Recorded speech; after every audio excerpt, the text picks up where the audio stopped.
खरीदारों के मुताबिक खाद्य तेल को थोक मूल्य पर बेचने के प्रचार में आए त्रिपुरा होलसेल ग्रोसरी मर्चेंट। ये पता चला है कि अतिमरी में खरीदारों की सुविधा के लिए थोक मूल्य पर खाद्य तेल की आपूर्ति करने का निर्णय लिया गया है। त्रिपुरा के होलसेल ग्रोसरी मर्चेंट एसोसिएशन के महासचिव तमाल पाल ने कहा, उन्होंने कहा कि खरीदार के हित में थोक मूल्य पर निर्णय लिया गया था, लेकिन अगर तेल थोक मूल्य पर बेचा जाता है तो कीमत आमतौर पर असामान्य रूप से अधिक होती है, क्योंकि पिछले 2-3 महीने पहले खाद्य तेल की कीमत 120 से 135 रुपये प्रति लीटर थी। बुधवार को खाद्य तेल की थोक कीमती की घोषणा के बावजूद कीमत बढ़ रही थी। इस दिन विभिन्न कंपनियों के तेल महाराजगंज बाजार में वाणिज्यिक भवन के सामने 148 से 165 रुपये की कीमत पर तेल बेचते थे। हालांकि राज्य के बाजारों में इंजन तेल और फॉर्चून तेल सबसे लोकप्रिय तेल है। इंजन ऑयल का थोक मूल्य 165 रुपये है, फॉर्चून ऑयल 161 रुपये। लिहाजा तेल का भाव ऊपर ही बना हुआ है। व्यवसायी संगठन अपने थोक मूल्य पर काउंटर खोलकर खरीदारों के लिए हंसी का पात्र साबित हो रहे हैं।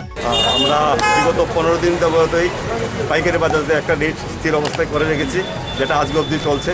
তো আমরা আপনাদের মারফত বা সাধারণ পাবলিক যারা আমাদের কাছে বলেছে যে খুচরো বাজারের আগে তেলের বাজারটা অস্বাভাবিকভাবে বেড়ে যাচ্ছে। তো আমরা দেখলাম যে আমাদের যেহেতু পাইকারি বাজারের রেটটা আমাদের বিগত 15 দিন ধরে একরকম রয়ে গেছে, তা আমরা নিজেদের মধ্যে আলোচনা করে রাজ্যবাসীর সাথে বর্তমানে এই পরিস্থিতির মধ্যে আমরা যাতে রাজ্যবাসীর পাশে দাঁড়াতে পারি, তার জন্য আমরা আজ থেকে যতদিন সম্ভব হয় আমাদের এই রাজ্যবাসীর সাথে আমরা পাইকারি মূল্যে খুচরা তেল বিক্রি করব এবং আমাদের প্রত্যেক দিনের রেটটা প্রত্যেক দিন এখানে লেখা থাকবে। আমরা এখন পুরনো স্টক যে মালটা আছে আমরা আগে রেট অনুযায়ী বিক্রি করছি এবং এটা উদ্দেশ্য একটা থাকবে পাইকারি মূল্যে পাইকারি যে মাল রেটটা থাকবে এটা খুচরা মূল্যে আমরা বিতরণ করব। আগামী দিনের রেটটা আমরা এখানে টাঙিয়ে দেবো, আবার সেই আগামী রেটটা যদি আমাদের কাছে নতুন মাল আসে সেক্ষেত্রে বাড়তে পারে, আর নয়তো একই অবস্থায় থাকে।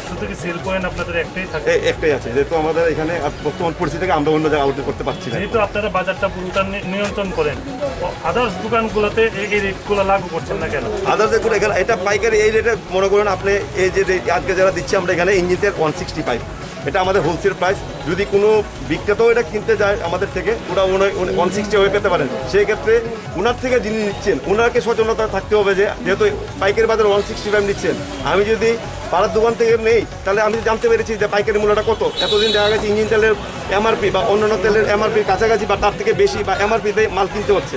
তো আজকে আশা করি আপনাদের মারফত জনগণ জানতে পারবে যে পাইকারি মূল্যটা সঠিক আছে।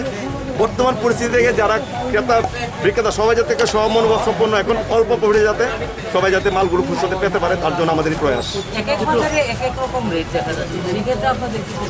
আমাদের হোলসেলটার প্রতি আমাদের জোর থাকছে, আমাদের রেটটা নির্দিষ্ট থাকে।